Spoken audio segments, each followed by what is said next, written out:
Vamos a leer en el libro, el Evangelio de Juan, capítulo 1, versículos 29 al 34.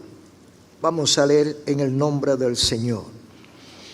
El siguiente día vio Juan a Jesús que venía a él y dijo: He aquí el Cordero de Dios que quita el pecado del mundo. Este es aquel de quien yo dije: después de mí viene un varón, el cual es antes de mí, porque era primero que yo. Y yo no le conocía, mas para que fuese manifestado a Israel, por esto vine yo bautizando con agua. También dio Juan testimonio diciendo: vi al Espíritu que descendía del cielo como paloma y permaneció sobre él. Y yo no le conocía, pero el que me envió a bautizar con agua, aquel me dijo: sobre quien vea descender el Espíritu y que permanece sobre él, ese es el que bautiza con Espíritu Santo. Y yo le vi y he dado testimonio de que este es el Hijo de Dios. Aleluya. Queremos compartir la palabra de Dios con el tema: ¿por qué somos cristianos? Está marcado con el número 1854. No es una pregunta. Puede ser una pregunta. Usted puede preguntarse: ¿por qué soy cristiano? Pero no lo estamos utilizando solo como una pregunta, sino como una respuesta. Una respuesta de carácter existencial y trascendente. Una respuesta que se sale de la esfera humana y del pensamiento limitado que nosotros tenemos. ¿Por qué somos cristianos? Es algo que usted pudo o puede haberse preguntado. O alguien le puede preguntar, o alguien puede cuestionar: ¿y por qué fulano es cristiano? Entonces alguno le dirá: él es religioso. ¿Es el cristianismo una religión? De eso queremos hablar. De la razón que nos mueve a ser cristiano. ¿Y qué significa ser cristiano? Para nosotros no es una religión.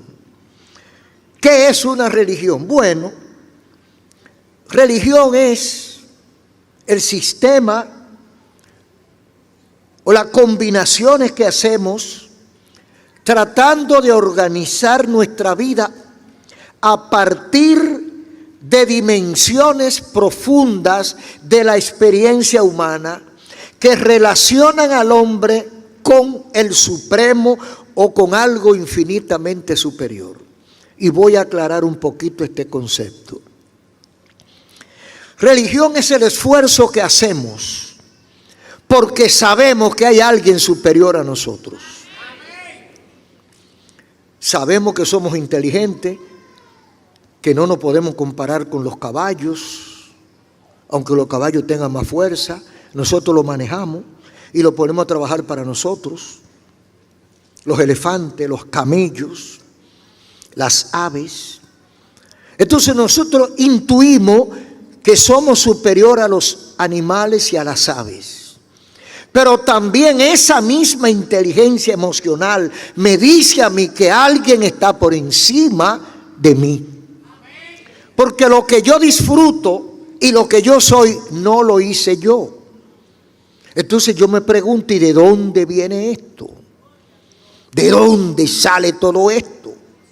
Entonces tenemos que entender que hay alguien o algo superior a nosotros, y de ahí viene la idea de buscar la manera, como dicen los muchachos, buscar la manera de estar frío con él. Porque si usted descubre que hay un gigante, una inteligencia que usted no puede ni imaginársela, se va a poner a pelear con ella. Se va a poner de rebelde. Se va a poner de guapote, de machote. si es inteligente, hace lo que hace la mayoría de los humanos: buscar la forma de agradarle, de estar contento con esa autoridad superior. Y además de estar contento, o para estar contento, ¿qué tenemos que hacer? Número uno, averiguar qué le gusta y qué no le gusta. Y número dos, tratar de complacerlo. Tratar de complacerlo. Eso más o menos es religión. Por eso usted ve que donde quiera que hay gente, hay religión. Donde quiera que hay gente, hay religión. Hay alguna fórmula que ellos creen que les sirve para acercarse con ese Todopoderoso. En resumen, es el conjunto de reglas, normas y principios que practicamos con la intención de encontrar y de agradar a ese Dios que nos imaginamos. Y a veces nos preguntamos nosotros, ¿estaremos haciendo ese esfuerzo? ¿O somos sinceros al hacer ese esfuerzo? ¿Estamos en lo correcto? ¿O a usted no le importa lo que pase después? Todos los seres humanos tenemos algún tipo de práctica religiosa o espiritual. Pero es difícil identificar cuántas religiones hay. Porque mucha gente se ha inventado su religión. Y tiene razón en parte. Como no sabe el camino, agarra uno. Dice, no, me voy por aquí, porque yo creo, yo me imagino. En una ocasión le servían al sol. Otros le servían a la luna. Otros dijeron, no, el viento es el que más se mueve. Otros dijeron, el fuego. Y así hay dioses y divinidades para acá. La naturaleza, la tierra. Ahora los super sabios de ahora, ¿saben cómo le llaman a su Dios? El universo.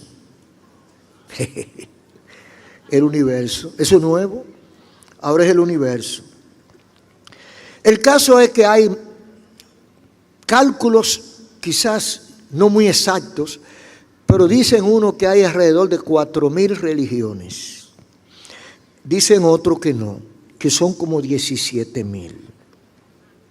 Pero, por lo menos, hay 3 o 4 que aglutinan el 71% de la población mundial. La más numerosa es el cristianismo. Le sigue el Islam. Y luego está el budismo. Y luego está el hinduismo, que es una combinación de diferentes creencias que hay en la India, que si la dividen se reduce. Pero en conjunto todos los religiosos de la India están en 4º lugar. Nunca tal vez nos hayamos hecho la pregunta, ¿por qué soy cristiano? Yo pienso que es una pregunta de conciencia. ¿Por qué usted está aquí en la iglesia? ¿Por qué usted está escuchando a este pastor? Quizás usted tenga muchas respuestas, pero tal vez no tenga la respuesta correcta. Tal vez nunca nos lo habíamos hecho ese tipo de pregunta, pero es probable que alguien que nos haga esa pregunta, ¿por qué somos cristianos?, tal vez seamos sorprendidos y tal vez aquel que la pregunta se sorprenda con nuestra respuesta. Porque para muchos lo es, para nosotros no, pero ¿es el cristianismo una religión? Partiendo de lo que hemos dicho, para nosotros, para los cristianos, para los que hemos conocido a Cristo, el cristianismo no es una religión. El cristianismo no es una religión. Más bien nosotros lo definimos como una experiencia. Como una experiencia personal. El cristianismo va más allá de guardar un catálogo de leyes, un código, un manual, El cristiano no es eso. Para ser cristianos tenemos que creer y seguir al Cristo bíblico.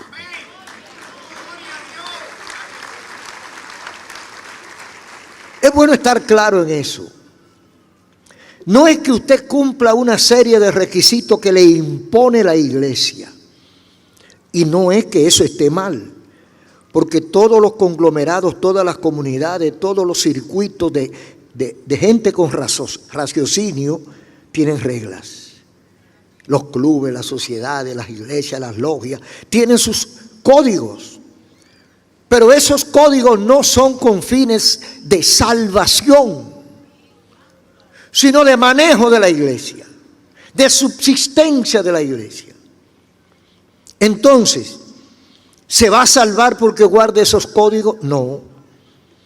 Usted se va a salvar si cree en Jesucristo.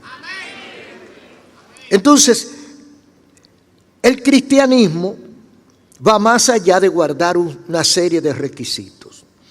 Hay muchos grupos de religiosos que ellos piensan y la gente cree que son cristianos. Que son cristianos porque quizá no lo conocen a fondo. Sin embargo, no lo son.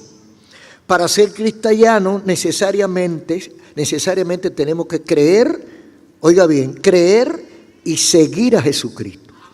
Pero no al Jesucristo que usted se invente, sino al Jesucristo que está en la Biblia.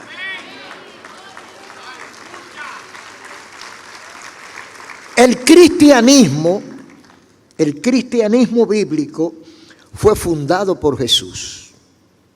Por eso hemos leído la palabra donde Juan el Bautista, que fue un profeta apóstol, yo creo que el único profeta apóstol fue Juan el Bautista. Dice, el siguiente día vio Juan a Jesús que venía y dijo, he aquí el Cordero de Dios que quita el pecado del mundo.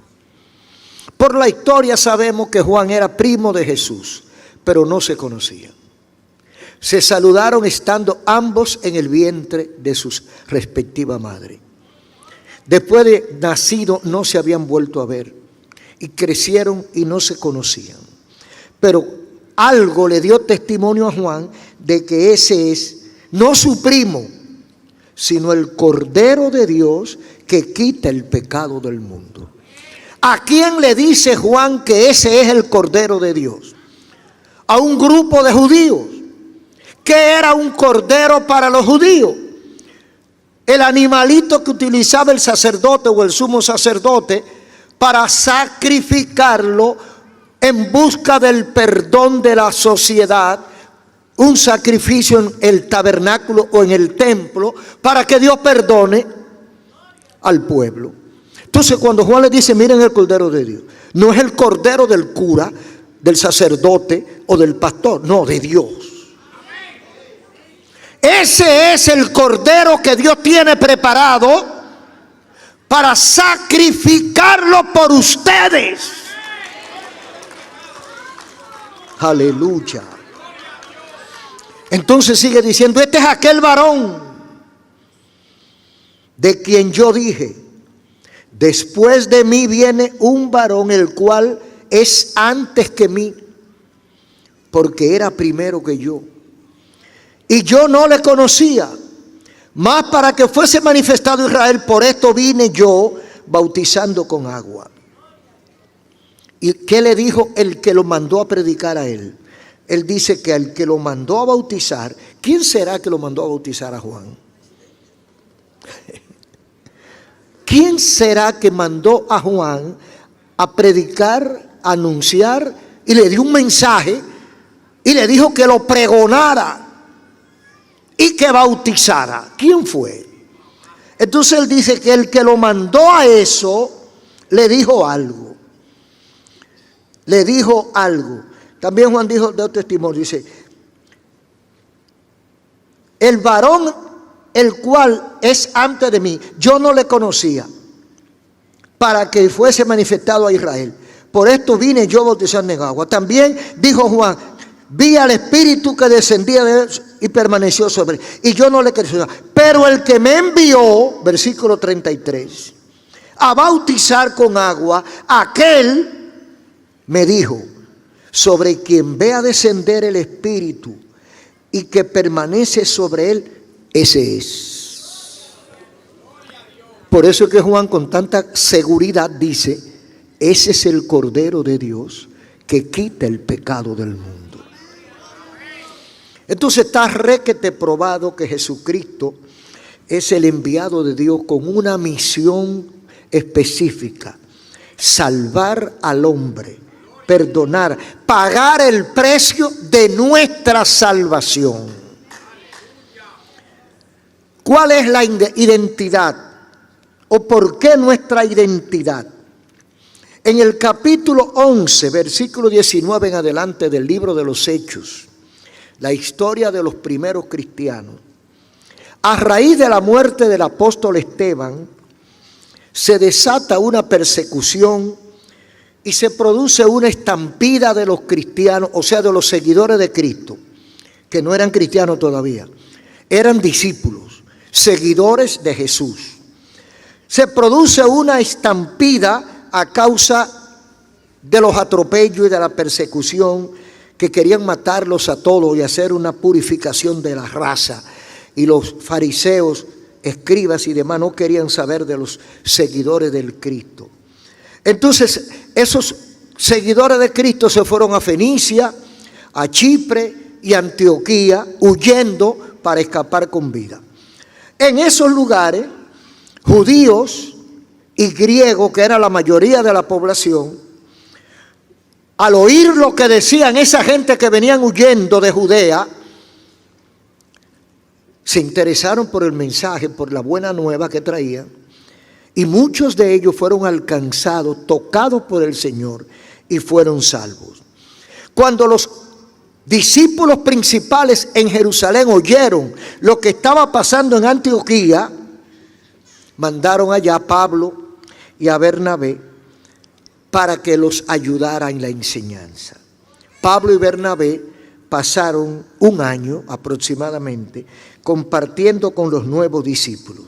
Y dice el versículo 26 del capítulo 11 de los Hechos: y a los discípulos se les llamó cristianos por primera vez en Antioquía.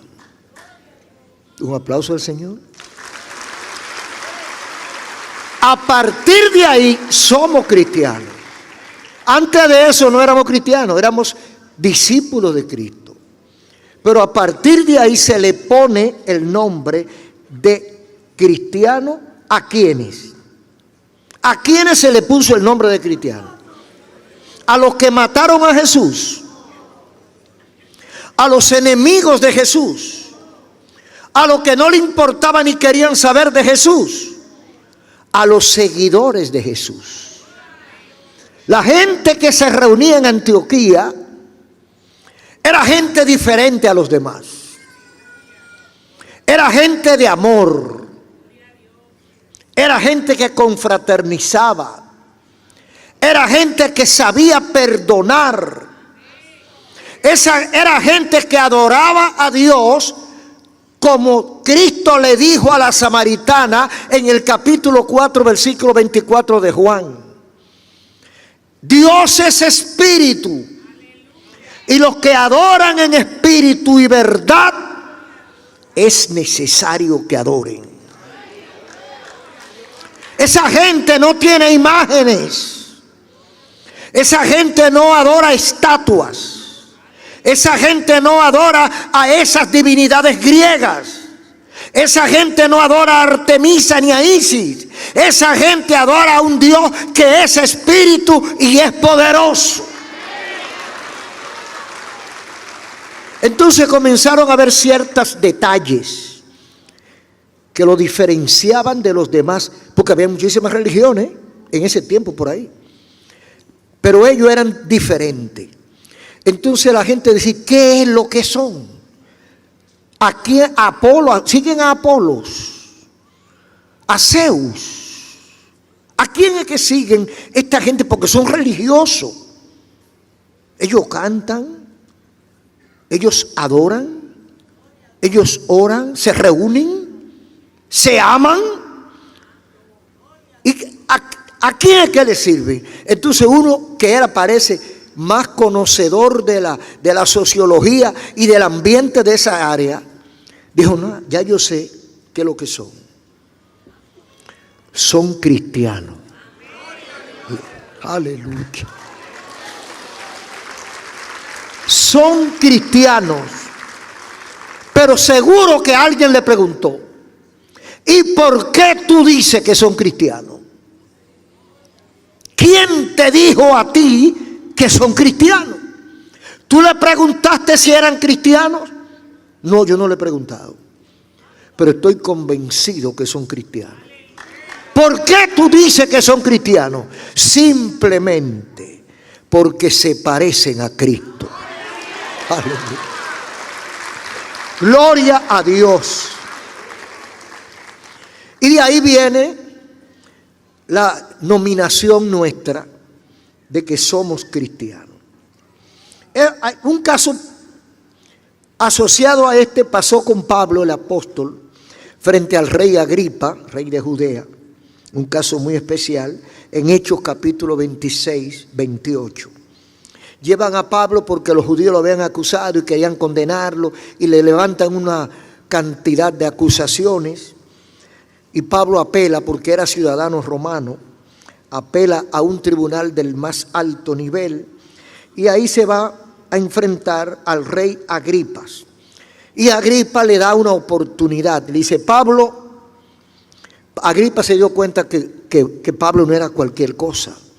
Vio que era un hombre de muchas luces, un hombre que usaba el cerebro, y dijo, le dio una oportunidad. Pablo, es el momento que te defiendas. Y Pablo explica, Saulo explica por qué está preso. Y apela a los que lo acusaban y dice, ellos me conocen. Ellos saben quién era yo. Ellos saben que yo era el discípulo número 1 de Gamaliel, defensor de la ley judía, perseguidor de los cristianos. Ellos me conocen. Pero ¿qué pasó en mi vida? Tuve un encuentro con el Cristo que perseguía. Y después de ese encuentro con ese Cristo que yo quería destruir, ahora lo defiendo, ahora lo predico. Y esa es la acusación que me tienen. Nosotros no perseguimos a nadie, ahora nosotros somos cristianos. Antes sí, yo era un criminal, pero ahora yo soy un hombre de paz. Y Pablo da su testimonio. Entonces dice Agripas, entonces Agripas dijo a Pablo, por poco me persuades a ser cristiano. Mire, ya tienen el nombre plasmado. Por poco me persuades, ¿a qué? No a ser pablista o saulista, cristiano. Porque lo que explica Pablo coincide con lo que pasó en Antioquía.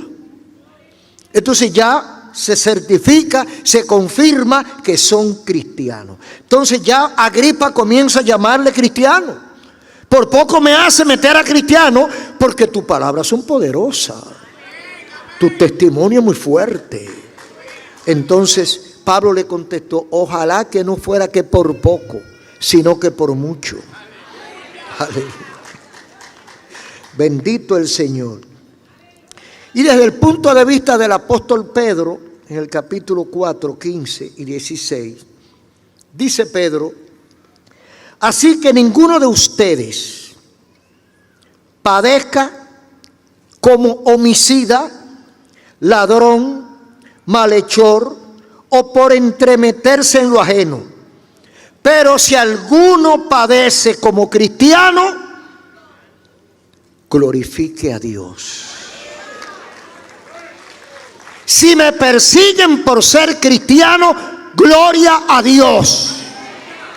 Malo es que me persigan por robar, por matar, que me persigan por ser un hacedor de maldad o por meterme en lo ajeno, donde no me llaman, por entrometido.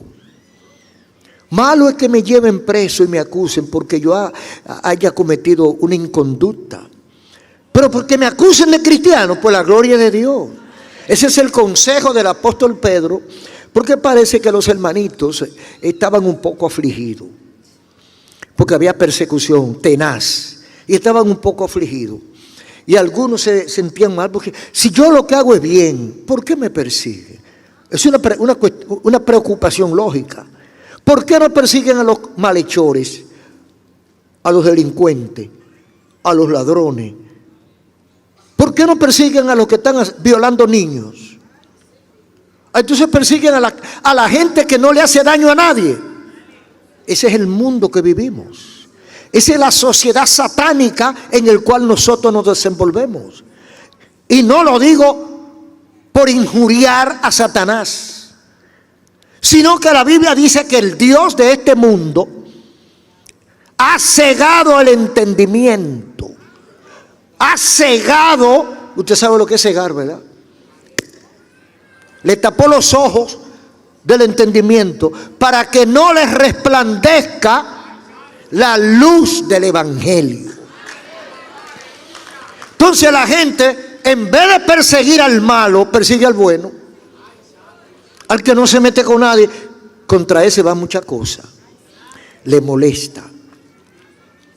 Hay personas que me tienen odio a mí, y muchas de esas personas nunca le hemos dado la mano, sino porque se enteran de lo que yo predico. En una ocasión estaba en un lugar, en un canal de televisión, y hay una persona que yo nunca he hablado con ella, pero yo sé que ella ataca y tira cosas contra mí. Y salió y se fue. Cuando yo entré, y es parte de o sea, trabaja ahí, pero se fue. Y alguien me preguntó, ¿usted le hizo algo a esa señora?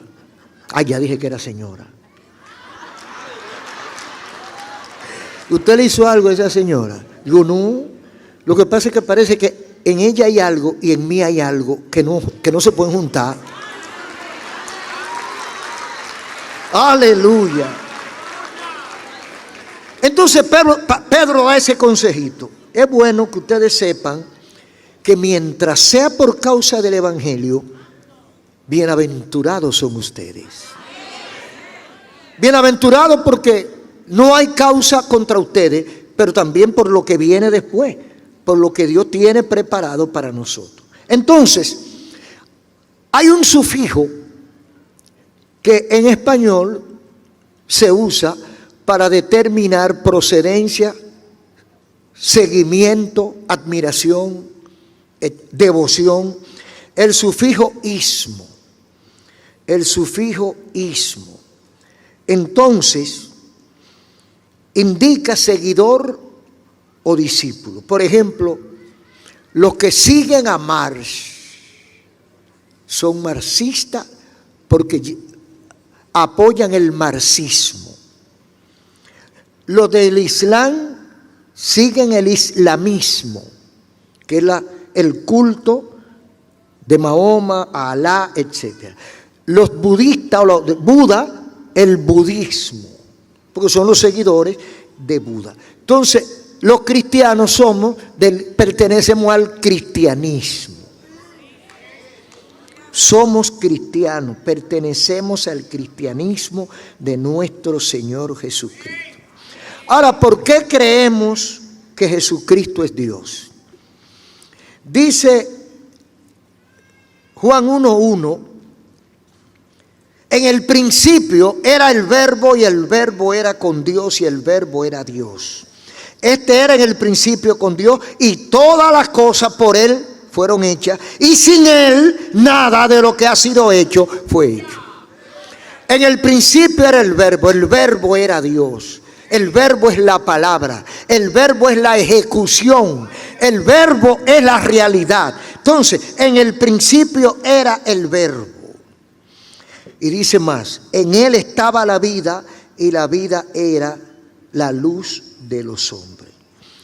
Este verbo, más adelante encontramos, capítulo 14, versículo 14, dice, y aquel verbo fue hecho carne.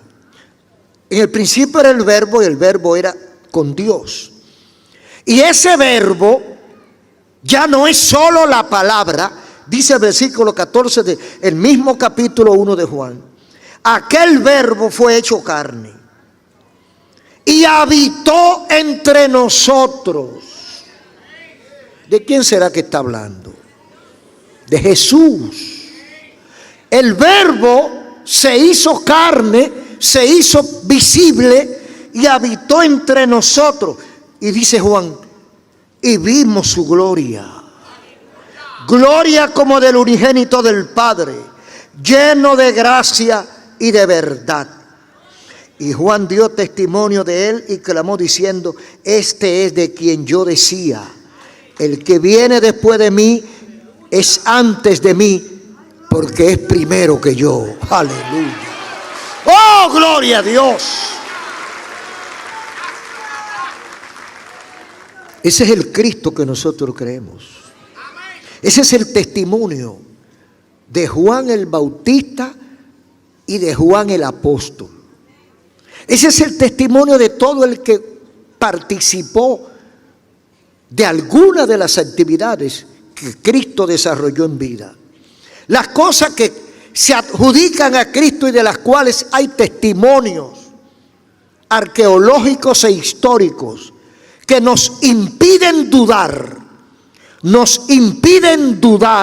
y nos permiten creer. Nadie se parece, históricamente nadie se parece a Cristo. Los que no le da la gana de creer dicen que Cristo no resucitó, pero la tumba está vacía. La historia registra su nacimiento y su muerte, el nombre del lugar donde nació y hasta de la partera o los parteros que atendieron a su madre, dónde vivió, dónde creció y dónde murió. Y la historia también tiene que registrar que se le desapareció a sus discípulos. La historia tiene que registrar que los romanos, que eran muy organizados, registran que ese maestro murió, fue sepultado y que el domingo siguiente fueron a buscarlo y no lo encontraron. Todo eso está documentado. No hay dos como Jesús, hay uno solo como Jesús. No se confunda. Puede haber muchas religiones, puede haber muchas sectas, muchas creencias, pero un solo cristianismo. Un solo cristianismo que es el que sigue al Cristo de la Biblia. Hay grupos que dicen que son cristianos, pero no son cristianos. ¿Por qué no son cristianos? Porque si niegan algún elemento básico de la fe cristiana o de la vida de Cristo o de la realidad de Cristo, entonces dejan de ser cristianos. Por ejemplo, hay una secta que se llaman los testigos. Los testigos no son cristianos, pero mucha gente cree que son cristianos, porque lo ven con una Biblia, o supuestamente una Biblia, y unos libros y unas enseñanzas que necesariamente no son malas desde el punto de vista social o científico. Ahora, desde el punto de vista espiritual es otra cosa. Y decimos eso porque su fundador no es Jesucristo. Su fundador se llama Charles Russell. Charles Russell nació en el año 1852 en Pensilvania. Charles Russell tuvo una serie de visiones. Antes de eso acudió a algunas iglesias protestantes, pero entendió que él sabía más que todas esas iglesias presbiterianas, bautistas y todo, y fundó lo de él, su fe. Al principio se llamó Torre del Vigía de Sión, luego se llamaron Aurora del Milenio, luego se llamaron la Asociación del Púlpito del Pueblo. Luego se llamaron Asociación Internacional de los Estudiantes de la Biblia. Luego se llamaron Testigos de Jehová. luego Sociedad del Nuevo Mundo, finalmente russellistas. Creemos en la Biblia y no en los sustitutos de la Biblia. Los amigos testigos tienen su revista que se llama El Atalaya, otras Centinela y Despertar. En una de ellas, del 15 de septiembre del año 1910, el pastor Roussel explica que sus estudios, lo de él, constituyen su Biblia y que no se puede descubrir el plan divino solo leyendo la Biblia. Y quien solo cree en la Biblia, a los 2 años vuelve a las tinieblas. O sea, hay que creer en su libro, porque su libro está por encima de la Biblia. Eso me basta a mí para ya saber que de cristianismo no hay nada. De engaño hay mucho. Porque cuando porque mire, todos los predicadores, maestros, ermitaños, apóstoles tienen seguidores. Y ese seguidor va a creer lo que él le va a decir.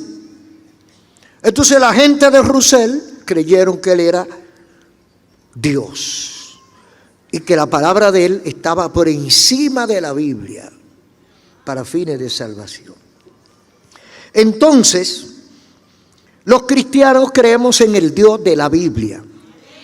Los cristianos creemos en el Dios de Cristo, en el Padre eterno, en el Padre celestial. Porque como dice Hechos 4:12, en ningún otro hay salvación, porque no hay otro nombre dado a los hombres para ser salvo que no sea Jesucristo.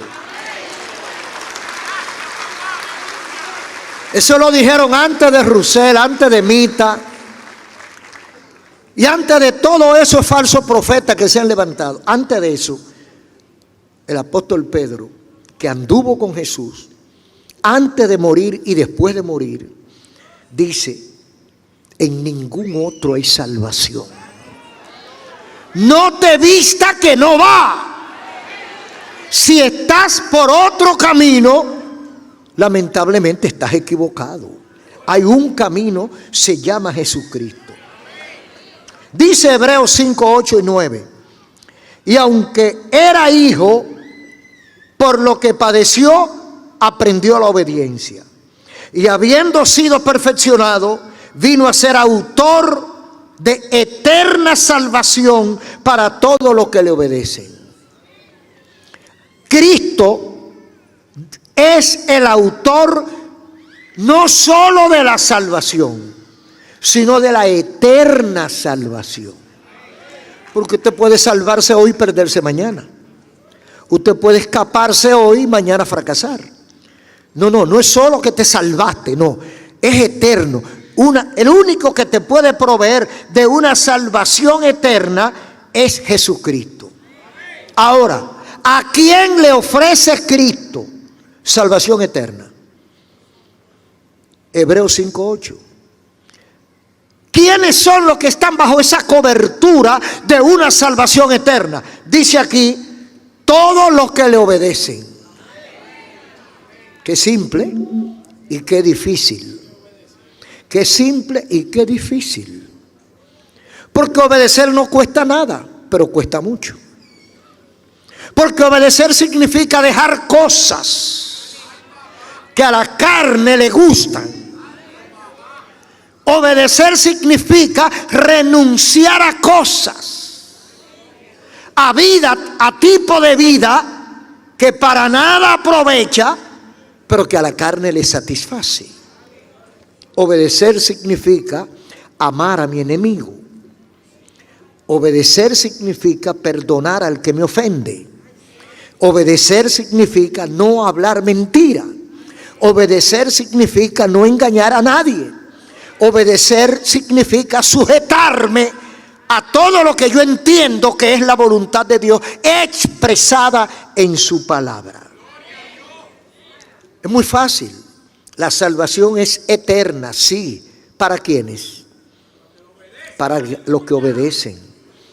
Hay algunos que dicen que después que usted entra, ya usted es salvo y ya.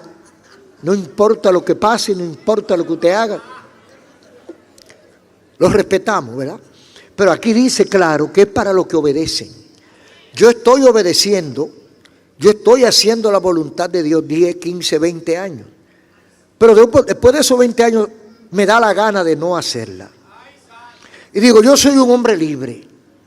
Yo no tengo que estar sujeto a la Biblia. Yo me he pasado mi vida con una sola mujer. Me voy a dar gusto ahora. Y abandono la fe. Y me voy al mundo a beber y a parrandear.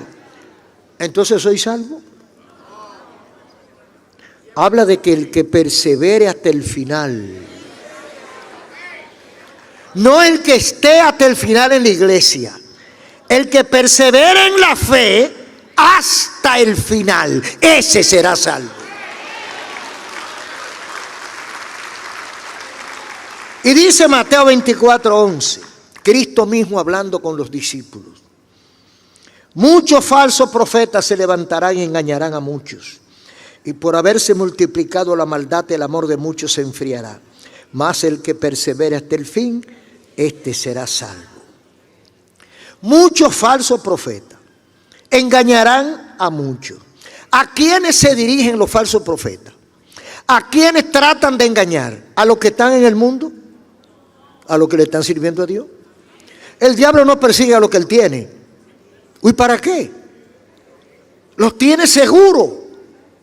Al diablo le interesan los que lo han dejado. Los que hemos abierto los ojos y hemos sacrificado gustos y preferencias carnales para servir a Cristo, somos objetivo de Satanás. Porque él dice, estos me están haciendo daño, porque están conquistando a otros para que dejen de servirme. Usted sabe que cuando el diablo necesita un instrumento, ¿dónde va a buscarlo? ¿A la iglesia? Difícilmente. Aunque también puede haber, pero muy difícil. Él va a la discoteca. Pues usted ve, él le levanta la inspiración a uno que está en la discoteca y se levanta y le da 2 balazos a uno que está en la otra mesa. O sale de ahí, o en la misma discoteca media luz prepara un robo, un atraco, y de ahí salen disparados a hacerlo. Porque el diablo anda buscando, porque el trabajo de él es hurtar, matar y destruir. Pero él no tiene brazo, él no tiene mano. Él usa las manos y los brazos de la gente que le sirve, de los que están bajo su autoridad. Entonces él busca a uno de esos que son de él y lo inspira y los ilumina. Y yo no sé si usted se ha dado cuenta la inteligencia de los ladrones. Un ladrón entra a una casa y como que hay algo que lo guía. ¿A dónde está el dinero? Y usted lo tiene escondido por una forma que a nadie se le ocurre que hay dinero. Y el ladrón va derechito. Son instrumentos de Satanás. Entonces, los falsos profetas vienen contra los que le sirven al Señor. Entonces se trata, el versículo 11 al 13 de Mateo 24, se trata del pueblo que le está sirviendo a Dios. Se levantará una cantidad de engañadores y falsos para hacer dañar la fe de los que le están sirviendo al Señor. Entonces por eso es que el Señor le dice, chequen bien, tengan mucho cuidado porque ustedes están en la fe hoy. Pero no es hoy, es el que persevere hasta el fin. Si ustedes se dejan engañar por un falso profeta, aunque usted le sirvió a Dios por 10 años, si usted se deja engañar por un falso apóstol, por un engañador, por un loco de esos que andan sueltos, entonces ustedes no serán salvos. Esa es la enseñanza de Jesús. Hay muchas otras enseñanzas, pero ahí está la Biblia y usted la cree si usted quiere. De acuerdo a como usted crea, usted sabrá lo que va a pasar al final. Entonces, el Cristo del cristiano, el Cristo de nosotros, no es un Cristo que se quede en veremos. No es un Cristo que nos da una esperanza en el aire. Es un Cristo que promete cosas concretas. Todos sabemos que venimos de algún lado. Todos sabemos que nacimos un día. Pero nuestra alma de algún lado viene. El único libro que habla de esos temas es la Biblia. Usted la cree o no la cree, pero ese es el único libro que habla de eso. Esa alma, ese yo, está aquí. Pero todos sabemos que aquí no nos vamos a quedar. Todos estamos seguros de que esto es un pasadero. Nosotros somos caminantes. Vamos atravesando el mundo. Hay algunos que van muy rápido y en 20 años cruzan y se van. Hay otros que vamos lento. Y ya yo llevo 79 años y todavía no acabo de cruzar. Pero hay otros que cruzan rápido, 30 años, ya se fueron. Hay otros que ya están llegando a 100 y todavía están lentos. Dicen, no, yo no me voy ahora. Y es así. Pero todos los jóvenes, los niños, los grandes, los adultos, todos sabemos que nos vamos. O nos van. Y de aquí nos tendremos que ir. Ahora, ¿para dónde vamos? Hay una gran diferencia. Hay un grupo que cree y hay un grupo que no cree. A los que creen en Jesús, Jesús les promete una cosa. En San Juan 14:1. Voy a preparar lugar para ustedes. Y si me fuere, prepararé lugar para que donde yo estoy, ustedes también estén. Y eso se completa en Apocalipsis, cuando habla de la nueva Jerusalén, de la nueva ciudad, de las bodas del Cordero, el levantamiento de la iglesia, etcétera. Entonces nosotros no estamos sirviéndole al Señor de manera vaga, inconsciente. Nosotros le servimos al Señor porque sabemos que hay un destino, o hay dos destinos, uno a la derecha y otro a la izquierda. Y yo no puedo evitarlo, nadie lo puede hacer.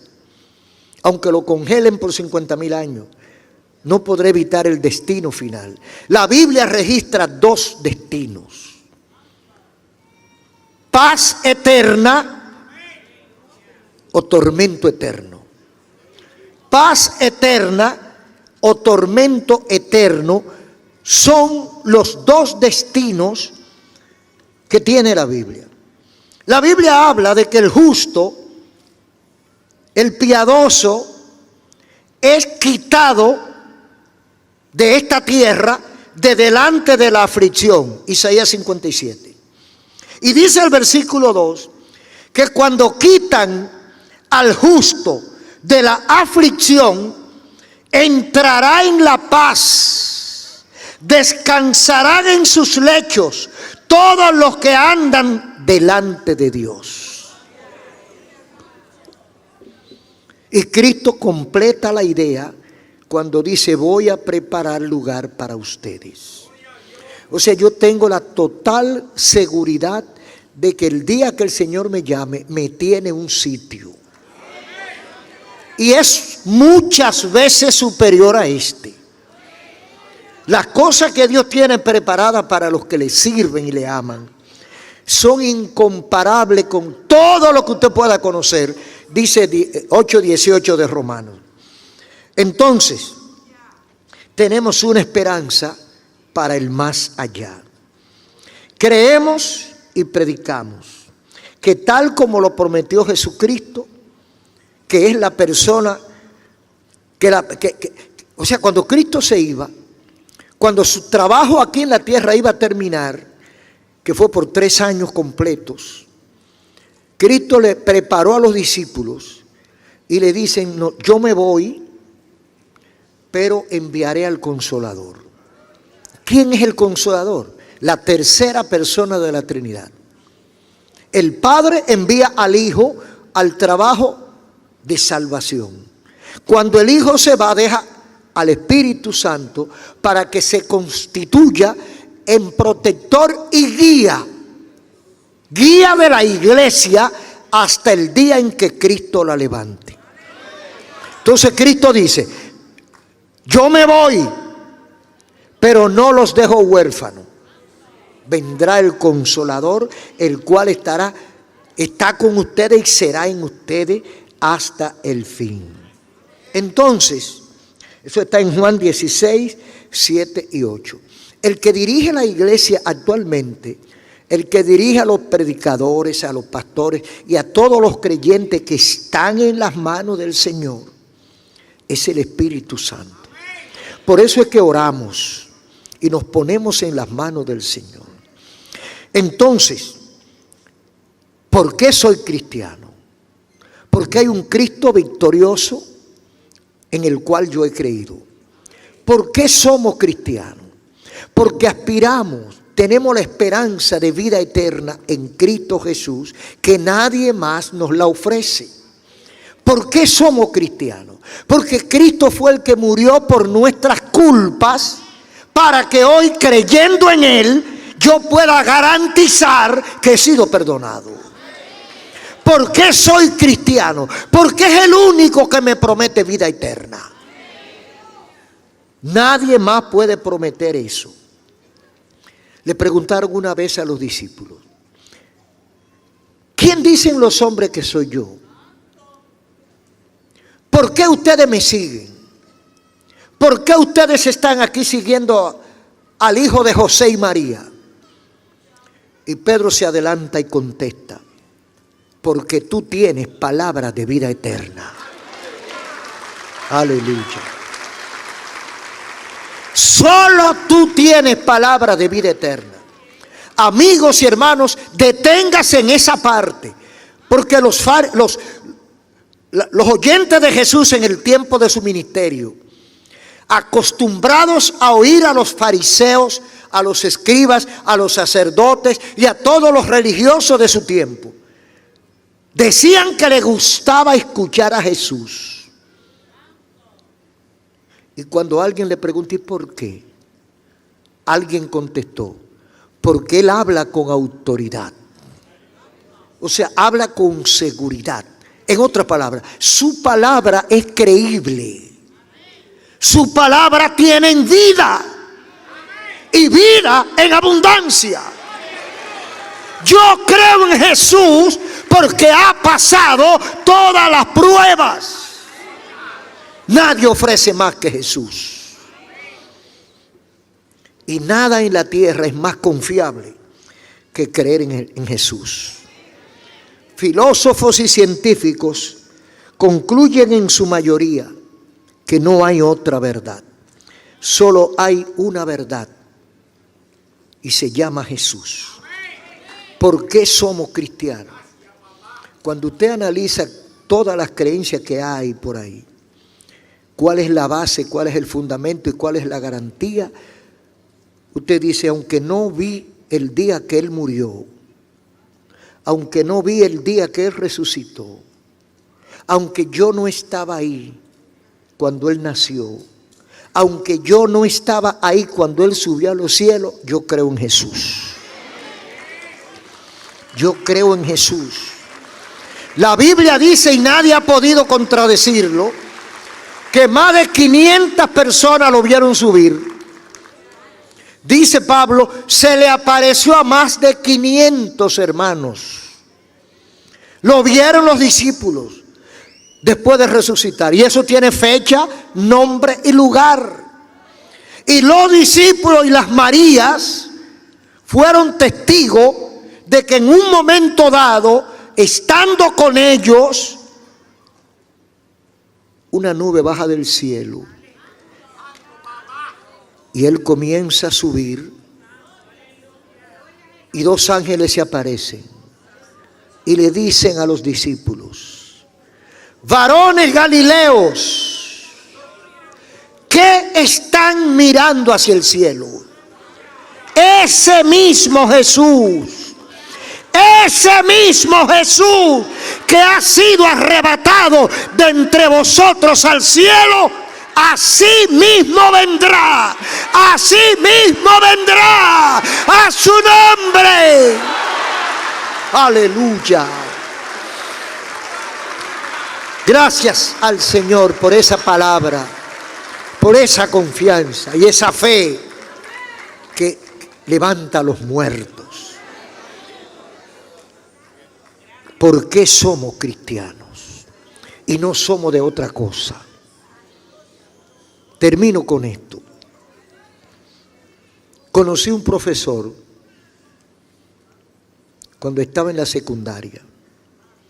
Ese profesor, en su testimonio, todos los días, en ese tiempo, las escuelas daban mucho tiempo de clase. Él era profesor de historia y más tarde de filosofía. Él nació en un hogar creyente, pero cuando llegó a la adolescencia, a los 16, 17 años, empezó a analizar y a hurgar y descubre que él no cree en Dios y se metió ateo. 40 años después de eso, aburrido, desencantado de la vida y del mundo, con ganas de quitarse la vida, algo en él, la curiosidad le dijo, pero vuelve a la Biblia a ver lo que encuentra. Y él dice, él era doctor en filosofía y doctor en medicina. Y él decía, porque él murió, él decía que la cantidad de libros que él había leído y de maestros que había tenido en 40 años, él no podía calcularlo. Pero que ninguno satisfizo lo que él andaba buscando. Entonces algo le dijo, pero chequéate la Biblia otra vez. Aquel libro que tú leías cuando era muchacho. Y él, por curiosidad, buscó su Biblia que la tenía perdida y empezó a leer. Aleluya. Y dice que decía él que lo que más lo cautivó fue el primer versículo del primer capítulo del primer libro. En el principio creó Dios los cielos y la tierra. Y aleluya. Y él decía, cuando yo leí eso, el mundo se me viró. Digo, pero tanta vuelta que yo he dado, tanto tiempo que he esperado, y tan fácil que está. En el principio creó Dios los cielos y la tierra, y ya. Oh, gloria a Dios. Tan fácil y tan difícil que lo ponen. Amigos y hermanos, no hay para dónde coger. Cristo es el final. Un aplauso al Señor. Querido amigo, acabas de escuchar el mensaje de la palabra de Dios y Dios habló a tu corazón. Si quieres comenzar una vida nueva, entrégale tu vida a Cristo, tu corazón. Repite conmigo esta breve oración. Amado Dios, te adoro y te alabo y te agradezco haberme hablado al corazón. Señor, reconozco haber pecado contra ti. Hoy me arrepiento, te pido perdón, te entrego mi corazón y acepto a Jesucristo como mi Señor y mi Salvador. Lávame con tu sangre y escribe mi nombre en el libro de la vida. Amén. Si lo hiciste de corazón, busca una iglesia cristiana evangélica y asiste a los cultos. Y todos los días lee la Biblia y habla con Dios en oración. Y allá en el cielo nos veremos. Dios te bendiga.